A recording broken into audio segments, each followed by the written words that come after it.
ओम नमः शिवाय ओम नमः शिवाय ओम नमः शिवाय ओम नमः शिवाय। ओम नमो भगवते वासुदेवाय ओम देवकी सुत गोविंद वासुदेव जगतपते देहि में तनियम कृष्ण त्वाम अहम शरणम गतः। अथ श्री ब्रह्म वैवर्त पुराण तृतीय गणपति खंड चतुर्विंशो अध्याय। जमदग्नि कार्तवीर्य युद्ध तथा गणेश के एक दंत होने का वर्णन। ओम नमः शिवाय ओम नमः शिवाय ओम नमः शिवाय। ओम नमो भगवते वासुदेवाय ओम देवकी सुत गोविंद वासुदेव जगतपते देहि में तनियम कृष्ण त्वाम अहम शरणम गतः। नारद उवाच नारायण महाभागो हरिरंस समुद्भव सर्वं श्रुतं त्वत्प्रसादाद् गणेश चरितं शुभम्। दन्तद्वययुतं वक्त्रं गजराजस्य बालके विष्णुना योजितं ब्रह्मण्येकदन्तो कथं शिशुः। कुतो गतोऽस्य दन्तोऽन्यस्तद्भवान् वक्तुमर्हति। कुतो गतोऽस्य दन्तोऽन्यस्तद्भवान् वक्तुमर्हति। सर्वेश्वरस्त्वं सर्वज्ञः कृपावान् भक्तवत्सलः। सूतवाच नारदस्य वचः श्रुत्वा स्मरेरानन सरोरुह एकदन्तस्य चरितं प्रवक्तुमुपचक्रमे। नारायणोवाच शृणु नारद वक्ष्येऽहमितिहासं पुरातनम् एकदन्तस्य चरितं सर्वमङ्गलमङ्गलम्। एकदा कार्तवीर्यस्य जगामो मृगया मुने मृगान् निहत्य बहुलान् परिश्रान्तो बभूव सः। निशामुखे दिनेतीते तत्र तस्थौ वनो नृपः। निशामुखे दिनेतीते तत्र तस्थौ वने नृपः। जमदग्न्याश्रमाभ्यासे सोपचोपोष्यानीक संयुतः। निशामुखे दिनेतीते तत्र तस्थौ वने नृपः। और जमदग्न्याश्रमाभ्यासे चोपोष्यानीक संयुतः। प्रातः सरोवरे राजा स्नातः शुचिरलंकृतः। और दत्तात्रेयेण दत्तं चाह्याजपदभक्तितो मनुम्। मुनिर्ददर्श राजानं शुष्ककण्ठौस्ततालुकं प्रीत्यादरेण मृदुलं पप्रच्छ कुशलं मुनिः। ननाम सम्भ्रमाद्राजा मुनिं सूर्यसमप्रभं। सा च तस्मै ददौ प्रीत्या प्रणताय शुभाशिषः। ओम नमः शिवाय ओम नमः शिवाय ओम नमः शिवाय। ओम नमो भगवते वासुदेवाय ओम देवकी सुत गोविंद वासुदेव जगतपति देहि में तनियम कृष्ण त्वाम अहम शरणम गतः। कृपया क्षमा करें। वृत्तान्तं कथयामास राजा चानसनादिकम्। और सम्भ्रमेण एव मुनिना त्रस्तो राजा निमन्त्रितः।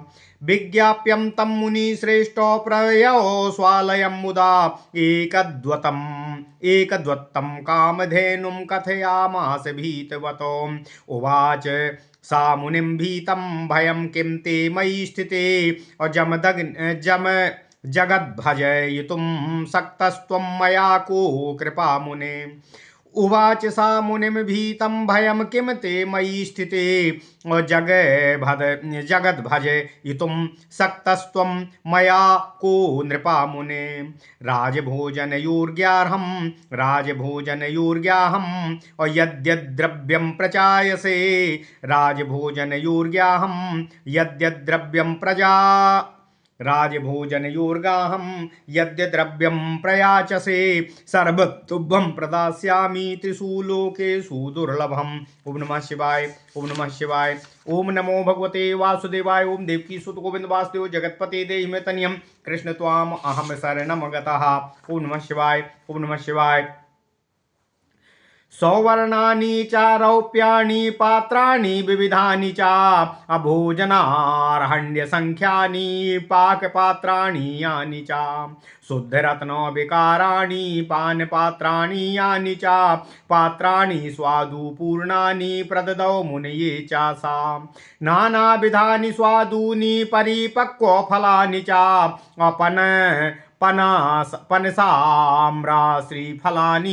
पनसाम्राश्रीफलानि नारिकेलाधिकानि च। राशीभूतान्यसंख्यानि स्वादुलङ्काराशयः। राशीभूतान्यसङ्ख्यानि स्वादुलण्डूकराशयः अयवगोधूमचूर्णानां भक्ष्याणि विविधानि च पक्वान्नानां पर्वताश्च परमान्नस्य कन्दरान् दुग्धानां च घृतानां च नदीर्दघ्ना ददौ मुदा शर्कराणां तथा राशिं मोदकानां च पर्वतान् पृथूकानां सुशीलानाम् अपर्वतान् प्रददौ मुदा ताम्बूलं च ददौ पूर्णं कर्पूरादि सुवासितं नृपयोग्यं कौतुकाच्च सुन्दरं वस्त्रभूषणं मुनिः सम्भृत सम्भारो दत्त्वा द्रव्यं मनोहरं भोजयामास राजानं ससैन्यमपि लीलया। ओम नमः शिवाय। यद्यत् सुदुर्लभं वस्तु परिपूर्णं नृपेश्वरः जगाम विस्मयं राजा दृष्ट्वा पात्राण्युवाचः। राजोवाच द्रव्याण्डेतानि सचिवो दुर्लभान्याश्रुतानि च द्रव्याण्डेतानि सचिव दुर्लभान्यश्रुतानि च मम साध्यानि सहसा क्वागतान्याविलोकयः द्रव्याण्डेतानि सचिव दुर्लभान्यश्रुतानि च मम साध्यानि सहसा क्वागतान्यावलोकय। ओम नमः शिवाय। नृपाज्ञया च सचिवः सर्वं दृष्ट्वा मुनेर्मृगृहं नृपाज्ञया च सचिवः सर्वं दृष्ट्वा मुनेर्गृहं राजानं कथयामास वृत्तान्तं महद्भुतम्। सचिवोवाचो दृष्टं सर्वं महाराजो निबोधो मुनिमन्दिरं बहिनिकुण्डं यज्ञकाष्ठो कुशपुष्पफलान्वितं कृष्णचर्मस्त्रुवस्त्रुभिः शिष्यशङ्खैश्च सङ्कुलम् तैजसाधारे सस्यादि सर्वसम्पद्विवर्जितम् वृक्षचर्मोपरिधानां दृष्ट्वा सर्वे जटाधरा ग्राहैकदेशे दृष्ट्वा सा कपिलैका मनोहरा चर्वाङ्गी चन्द्रवर्णाभा रक्तपङ्कजलोचना ज्वलन्ती तेजसा तत्र पूर्णचन्द्र समप्रभा सर्वसम्पद्गुणाधारा साक्षादिवो हरिप्रियः। इत्येवं बोधितो राजा दुर्बुद्धिः सचिवाज्ञया मुनिं ययाचेतां धेनुं निबद्धः कालपाशतः किं वा पुण्यं च का बुद्धिः कालः सर्वतो बली पुण्यवान् बुद्धिमान् दैवान् द्राजेन्द्रो याच तद्विजम् पुण्यात् प्रजायते कर्म पुण्यरूपं च भार्यते पापात् प्रजायते कर्म पापरूपं भयावहं पुण्यात् कृत्वा स्वर्गभोगं जन्म पुण्यस्थले नृणां पापात् भुक्त्वा च नरकं कुत्सितं जन्म जीविनाम्। ओम नमः शिवाय। ओम नमो भगवते वासुदेवाय। ओम देवकी सुत गोविंद वासुदेव जगत्पते देहि मे तनयं कृष्ण त्वाम अहम शरणमगतः। जीवनाम निष्कृतिर्नास्ति स्थिति कर्मणि नारद तेन कुर्वन्ति सन्तश्च सततं कर्मणः क्षयं सा विद्या ततयो ज्ञानं सा गुरु सा च बान्धवा सा माता सा पिता पुत्रस्तक्षयं कारयेत्तु यः जीविना दारुणो रोगा कर्म भोगा शुभाशुभा भक्ति वैद्यस्तं निर्हन्ति कृष्ण भक्ति रसायनातो मया ददाति ताम भक्तिं प्रति जन्मनि सेविता परितुष्टा जगद्धात्री भक्तेभ्यो बुद्धिदायिनी परा परम भक्ताय माया यस्मै ददाति च मायां तस्मै मोहितुं न विवेकं कदाचन माया विमोहितो राजा मुनिमानीय यत्नतः उवाच विनयाद् भक्त्याः कृताञ्जलि पुटो मुदा। राजोवाच देहि भिक्षां कल्पतरो कामधेनुं च कामदामो मह्यं भक्ताव भक्तेशो भक्तानुग्रहकारकः युष्माद्विधानां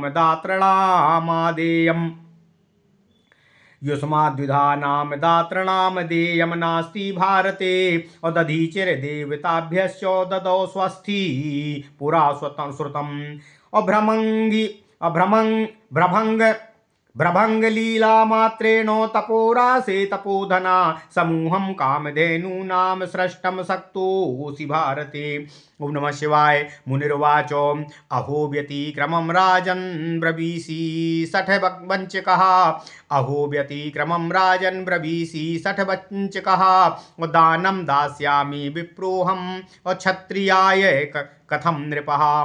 कृष्णेन दत्ता गोलोके ब्राह्मणे परमात्मना कामधेनुर्यम यज्ञेनादेया प्राणता प्रिया। ब्रह्मणा भृगवे दत्ता प्रियपुत्राय भूमिपो मह्यम दत्ता चा भृगुणा कपिला पैतृकी मम।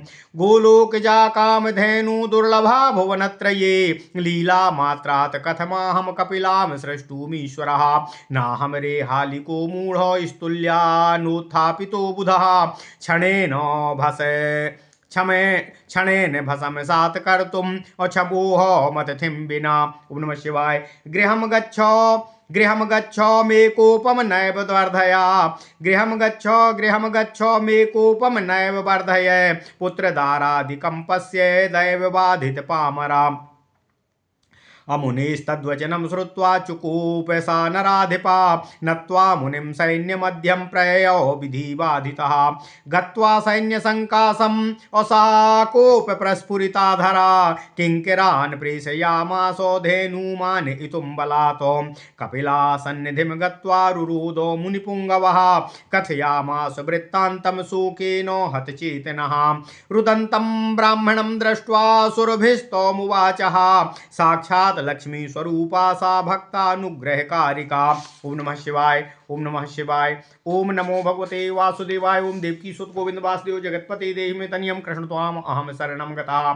सुरभिर्वाच इंद्रो वाहलिको वापि वस्तुं स्वं दातुमीश्वरा शास्ता पालयिता दाता स्वस्तु नाम च संततम स्वेच्छया चेन्द्रपेन्द्राय माम ददासि तपोधनो तेन सार्धं गमिष्यामि स्वेच्छया च तवाज्ञया अथवा न ददासि त्वं नागमिष्यपि ते गृहातो अथवा न ददासि त्वं नागमिष्यामि ते गृहातो मत्तो दत्तेन सैन्येनो दूरी कुरु नृपं द्विषम्। कथम रोदिसी सर्वज्ञ माया मोहित चेतना संयोगस्य वियोगश्च काल साध्यो अनाचात्मनः। त्वं वाको मे तवाहं का संबंधः काल योजिता यावदेव हि संबंधो मम त्वं तावदेव हि मनोजनाति सद्द्रव्यमात्मीयं चेति केवलं दुःखं च तस्य चिच्छेदादाद्यावस्त्वं च तत्र वै। ओम नमः शिवाय। इत्युक्त्वा कामधेनुश्च सुसावो विविधानि च शास्त्राण्यस्त्राणि सैन्यानि सूर्यतुल्य प्रभानि च निर्गता कपिला वक्त्रा त्रिकोट्यः खङ्गधारिणाम् अविनिःसृता नासिकाया शूलिना पञ्चकूटया विनिःसृता लोचनाभ्यां शतकोटिधनुधरा कपलान्निःसृता वीरास्त्रिकोट्यो दण्डधारिणाम् वक्षः स्थलान्निःसृताश्च त्रिकोट्या शक्तिधारिणाम् शतकोट्यो गदाहस्ता पृष्ठदेशा द्विनिर्गता अभिनिःसृता पादताला द्वाद्यभाण्डा सहस्रशा जङ्घादेशा निःसृताश्च त्रिकोट्यो राजपुत्रकाः विनिर्गता गृह्यदेशा त्रिकोटिम्लेच्छ जातयः दत्त्वसैन्यानि कपिला मुनये चाभयं ददौ युद्धं कुर्वन्तु सैन्यानि त्वं नायाहीत्युवाचः। अमुनिः संभृत्य संभारैर्हर्षयुक्तो बभूवः नृपेण प्रेरितो भृत्यो नृपं सर्वमुवाचः। कपिला सैन्यवृत्तानोमात्मवर्गो पराजयं तच्छ्रुत्वा नृपशार्दूलस्त्रतः कातरमानसा दूतान् सम्प्रेक्ष्य सैन्यानि चाजहारो स्वदेशतः। ओम नमः शिवाय। ओम नमः शिवाय। ओम नमो भगवते वासुदेवाय। ओम देवकी सुत गोविंद वासुदेव जगत्पते देहि मे तनियं कृष्ण त्वाम अहम शरणं गतः। ओम नमः शिवाय। ओम नमः शिवाय। ओम नमः शिवाय। ओम नमो भगवते वासुदेवाय। ओम देवकी सुत गोविंद वासुदेव जगत्पते देहि मे तनियं कृष्ण त्वाम अहम शरणं गतः। अथ श्री ब्रह्मवैवर्त पुराण तृतीय गणपति खंड 24वां अध्याय जमदग्नि कार्तवीर्य युद्ध तथा गणेश के एक दंत होने का वर्णन। ओम नमः शिवाय। नारद जी कहते हैं, हे नारायण प्रभु, हे ऋषिवर, हे महाभाग, आप भगवान श्री हरि के अंश से ही उत्पन्न हैं। आपकी कृपा से मैंने सर्वमंगलमय गणपति चरित्र का श्रवण किया है। हे ब्रह्मन, हे ऋषिवर, पूर्व काल में भगवान श्री हरि विष्णु ने शिशु के कंधे पर 2 दांतों वाला गजराज का मुख रख दिया था। वह शिशु कालांतर में एक दंत कैसे हो गया? वह एक भग्न दंत कहाँ गया? आप सर्वेश्वर हैं, सर्वज्ञ हैं, भक्त वत्सल हैं। कृपा पूर्वक वह व्यक्त करिए और वह कथानक मुझे अपने श्रीमुखारविंद से सुनाने की कृपा करिए।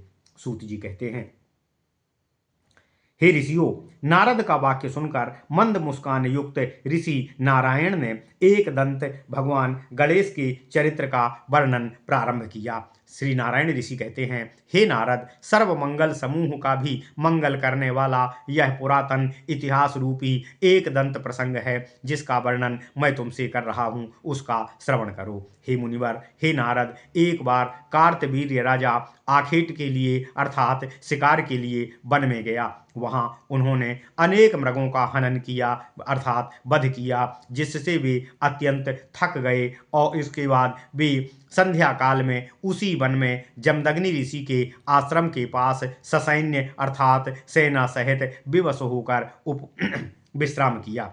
अगले दिन प्रातःकाल राजा ने सरोवर में स्नान किया तथा पवित्र एवं अलंकृत होकर भक्तिभाव से भगवान दत्तात्रेय द्वारा प्राप्त मंत्र का जप किया। तभी ऋषि जमदग्नि ने राजा को जब शुष्क कंठ तथा सूखे तालु और सूखे ओंठ की स्थिति में देखा तब उन्होंने प्रेम पूर्वक राजा से कुशलता पूछी और प्रीतिपूर्वक उन प्रणत राजा को शुभ आशीर्वाद भी प्रदान किया। वे मुनि सूर्य के समान प्रभावशाली थे। इसके बाद राजा ने अपने उपवास आदि का वृत्तांत मुनि से जब निवेदित किया तब मुनि ने राजा को तत्काल अपने यहाँ आने का निमंत्रण दे दिया। तब मुनि प्रवर ने राजा को आने हेतु कहा तथा अपने आश्रम में चले गए। उन्होंने अपने आश्रम में सहर्ष लक्ष्मी देवी के समान माता कामधेनु से समस्त वृत्तांत कह सुनाया। भयभीत मुनि ने कामधेनु से कहा, हे देवी, मेरी उपस्थित रहते हुए आप भय न करें। आप मेरे माध्यम से समस्त जगत को आहार प्रदान कर सकते हैं।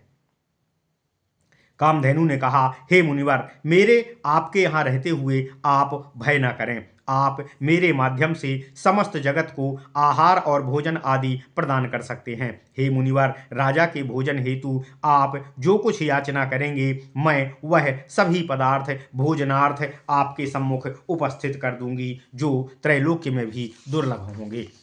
ओम नमः शिवाय। उन कामधेनु के स्वर्णमय रजतमय नाना पात्र कामधेनु के वचनों को सुनकर उन कामधेनु ने स्वर्णमय रजतमय नाना पात्र जो स्वादिष्ट व्यंजनों से भरे हुए थे असंख्य पाक पात्र तथा भोज्य पात्र प्रदान किए। हे नारद, नारायण ऋषि कहते हैं, नाना प्रकार के पके हुए फल जैसे आम, कटहल, नारियल, बेल, लड्डुओं के ढेर जो गोधूम युक्त पिष्टक, साठी, धान का बना चिवड़ा आदि के पर्वत प्रदान कर दिए। उन्होंने कपूर आदि से सुवासित तांबूल भी वहां उपस्थित कर दिए। इन महान वस्तुओं के ढेर के साथ मुनि ने कौतुकमय राजा के भोग्य योग्य वस्त्र आभूषण उत्तम द्रव्य भोजन आदि से राजा को खेल खेल में ही ससैन्य भोजन करवा दिया। उन राजा को वहां प्राप्त अपूर्व दुर्लभ वस्तु मिली। राजा ने विस्मय पूर्वक होकर उन पात्रों को देखकर अपने सचिव से कहा।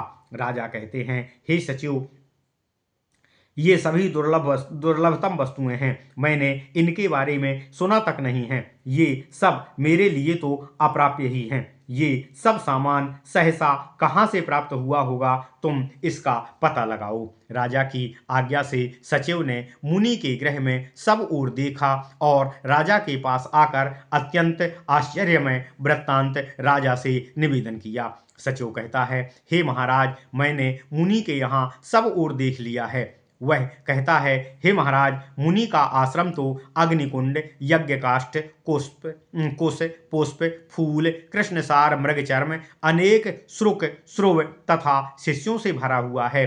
उनकी स्त्री के शरीर पर कोई भी आभूषण नहीं है। इनके आश्रम में स्वर्ण आदि के पात्र, फसल, धन आदि कुछ भी उपस्थित नहीं है। मुनि पत्नी केवल वृक्ष की छाल पहनती हैं, पुत्रगण भी वृक्ष की छाल पहनते हैं तथा जटाधारी हैं। इनके घर में और इनके आश्रम में एक ओर एक मनोहर कपिला गौ हमने देखा है, जो सुंदर अंगों वाली, चंद्रमा के वर्ण की आभा वाली तथा लाल कमल के समान नेत्रों वाली है। वह स्वतेज से साउज्ज्वल पूर्ण चंद्र प्रभासम समस्त संपदा तथा गुणाधार रूपा साक्षात लक्ष्मी ही प्रतीत होती है।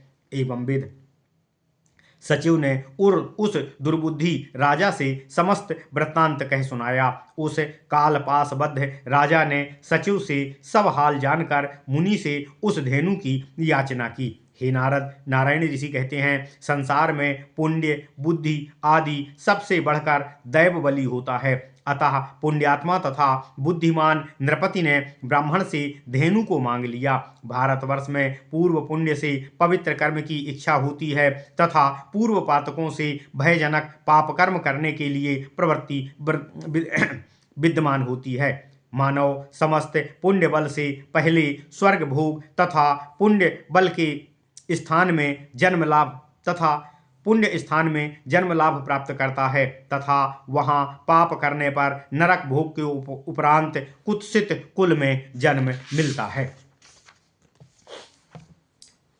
नारायण ऋषि कहते हैं, हे नारद, जब तक शुभ और अशुभ कर्म का फल विद्यमान है तब तक जीव को छुटकारा नहीं है। तभी पंडितगण सर्वदा कर्म के क्षय हेतु ही उपक्रम करते हैं। जो विद्या, तप, ज्ञान, गुरु, बंधु बांधव, माता पिता, पुत्र, जीव का कर्म क्षय कराए वही विद्या है। जो विद्या, तप, ज्ञान, गुरु, बंधु बांधव, माता पिता, पुत्र और पुत्र आदि जीव का कर्म क्षय कराए वही विद्या है, वही तप है, वही ज्ञान है, वही गुरु है, वही बंधु है और वही माता और पिता है तथा वही यथार्थ पुत्र है। प्राणीगण को शुभ और अशुभ कर्म फल भोग से दारुण रोगोत्पत्ति होती है। तदनंतर भगवान श्रीहरि विष्णु भक्त सत्संग रूपी वैद्य कृष्ण भक्ति रूपी औषध इस रोग को नष्ट कर पाते हैं। जो जीव जन्म जन्मांतर में बुद्धि प्रदा जगतधात्री परमा माया की सेवा करता है, उससे महामाया प्रसन्न होकर उसे माया तथा मोह प्रदान नहीं करती, बल्कि उसे विवेक देती है। परमा प्रकृति रूपा भगवान श्री हरि विष्णु की भक्ति प्रदान करती है। माया मोहित राजा ने यत्नतः मुनि को भक्ति के साथ हाथ जोड़कर विनय के साथ प्रार्थना किया।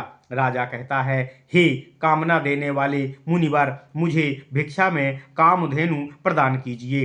हे कल्पतरु भक्तेश, आप भक्तों पर कृपा करने वाले हैं, मैं आपका भक्त हूँ, मुझे कामना प्रदा यह कामधेनु प्रदान करें। हे मुनिवर, आप जैसे दाता के लिए संसार में कुछ भी अदेय नहीं है। यह पहले सुना है कि दधीच ऋषि ने देवगणों को अपनी अस्थियां तक दान कर दी थीं। हे तपोधन, आप तो तपोराशि हैं, आप अपने भौहों के संकेत मात्र से जगत में अनेक कामधेनुओं का सृजन कर सकते हैं। मुनि कहते हैं, हे राजा, हे सठ नृप, हे नृपाधन वंचक, तुम तो उल्टी बातों को कह रहे हो। क्या मैं ब्राह्मण होकर क्षत्रिय को दान करूंगा? परमात्मा भगवान श्री कृष्ण ने यह कामधेनु गोलोक में ब्रह्मा को दिया था। हे भूपति, ब्रह्मा ने अपने प्रिय पुत्र भृगु को प्रदान किया था। भृगु ने यह कपिला गौ मुझे प्रदान किया है। यह मेरी पैतृक संपत्ति तथा मुझे प्राणा से भी अधिक प्रिय है। इसे कदापि मैं किसी को भी नहीं दे सकूंगा। हे मूढ़, यह गोलोक में उत्पन्न कामधेनु त्रैलोक्य में दुर्लभ है। ऐसी कामधेनु लीला मात्र से मैं कैसे सृष्ट कर सकूंगा? हे मूर्ख, मैं हल चलाने वाला नहीं हूँ जो तुम प्रशंसा के बस में कर लोगे। इससे तुम मुझे मोहग्रस्त नहीं कर सकते। मैंने तुम्हारा मंतव्य जान लिया है। यदि तुम अतिथि ना होते तब क्षण भर में मैं तुम्हें भस्म कर देता। अतिथि हो तभी मैं तुम्हें क्षमा कर रहा हूँ। यह उचित है कि तुम अपने घर जाओ, मेरा क्रोध मत बढ़ाओ। हे पापी, जाकर अपने पुत्र पौत्र आदि को देखो, क्योंकि दैव तुम्हारे विपरीत दिखाई दे रहा है। मुनि का वचन सुनकर राजा क्रोधित हो उठा। उसने दैव दुर्विपाक से मुनि को प्रणाम किया तथा वहां से चला गया। तब उसने अपनी सेना में जाकर राग भावना से अपना मुखमंडल कंपित किया। ओम नमः शिवाय।